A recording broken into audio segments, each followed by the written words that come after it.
ಗಂಧದ ಗುಡಿಲಿ ಅಪ್ಪು ಒಂದ್ ಆನೆ ಮರಿನ ಆಸೆ ಮಾಡ್ತಾರಲ್ವಾ, ಅದೇ ಆನೆ ಇದು ಪುನೀತ ಅಂತ. ಬೆಂಗಳೂರಿನಿಂದ ಬೆಳಬೆಳಗ್ಗೆ ಊರಿಗೆ ಹೊರಟ್ರೆ ಹುಡುಗರೆಲ್ಲ ಸಕ್ಕರೆ ಬೆಲ್ಲಲ್ಲಿ ಆನೆ ನೋಡ್ಬೇಕು ಅಂದ್ರು. ಆನೆ ತೋರ್ಸೋವಾಗ್ಲೇ ಮನೆಯಿಂದ ಎಲ್ಲಿದ್ದೀರಾ ಅಂತ ಕಾಲ್ ಬಂತು. ಹುಡುಗರು ಗಲಾಟೆ ಕೇಳಿ ಬರ್ತಾ 500 ತಾಯ್ತಾ ಕಟ್ಟಿಸ್ಕೊಂಡ್ ಬಾ ಅಂತ ಆರ್ಡರ್ ಆಯ್ತು. ತಾಯ್ತಾ ಕಟ್ಟಿಸ್ಕೊಂಡು ಮನೆಗ್ ಹೋಗೋ ದಾರಿಲಿ ನಮ್ಮೂರ್ ತಿಮ್ಮಣ್ಣ ನಗ್ನಕ್ಕೊಂಡೇ ಬಂದು ಶಾಕಿಂಗ್ ವಿಷಯ ಹೇಳ್ದ.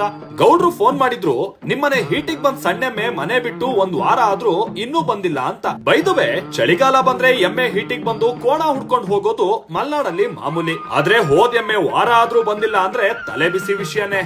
ಕನ್ನಂಗಿಗ್ ಹೋಗಿ ಎಣ್ಣೆ ಶಾಪಿಂಗ್ ಮಾಡ್ಕೊಂಡ್ ಬರ್ತಿದ್ರು, ನಿಮ್ಮನೆ ಎಮ್ಮೆನೆ ಹುಡುಕ್ತಿದ್ದೆ ಪುಟ್ಟಣ್ಣ ಅಂತ ನಾಗಪ್ಪಣ್ಣ ಬರೋ ದಾರಿಲೆ ಬಿಲ್ಡಪ್ ಕೊಟ್ಟ. ಇರೋ 2 ದಿನಾನು ಅಪ್ಪ ಎಮ್ಮೆ ಹುಡ್ಕೋ ಟಾಸ್ಕ್ ಕೊಡ್ತಾರಲ್ಲಪ್ಪ ಅಂತ ತಲೆ ಬಿಸಿಲೆ ಮನೆಗ್ ಹೋಗಿ ಕೊಟ್ಗೆ ನೋಡಿದ್ರೆ ಸಣ್ಣೆಮ್ಮೆ ಕಟ್ಟೋ ಜಾಗ ವಾರದಿಂದ ಖಾಲಿ ಇತ್ತು. ನಮ್ ದೊಡ್ಡೆಮ್ಮೆ ಮೇಯಕ್ಕೂ ಹೋಗ್ತಿದ್ದಿ, ಆಗಾಗ ಕೊಟ್ಗೆ ಹತ್ರ ಬಂದು ನನ್ ಪಾರ್ಟ್ನರ್ ಎಲ್ಲಿ ಹೋದ್ಲು ಅಂತ ಆಯ್ಗರಿತಿದ್ಲು. ಅಡಕೆ ಸುಲ್ತಾ ಆಲ್ಮೋಸ್ಟ್ ಮುಗೀತುಂಟು. ಈ ಸಲ ಮಳೆಗೆ ಅಡಕೆ ಕಮ್ಮಿ, ಕಾಳ್ಮೆಣ್ಸ್ ಬಳ್ಳಿ ಉಳಿದ್ರೇನೆ ಹೆಚ್ಚ್ ಬಿಡಿ.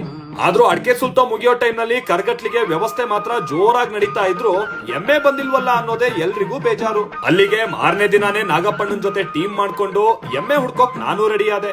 ಬೈದುವೆ ಎಮ್ಮೆ ಸಿಕ್ತಾ ಮುಂದಕ್ ನೋಡಿ ಅತ್ತ.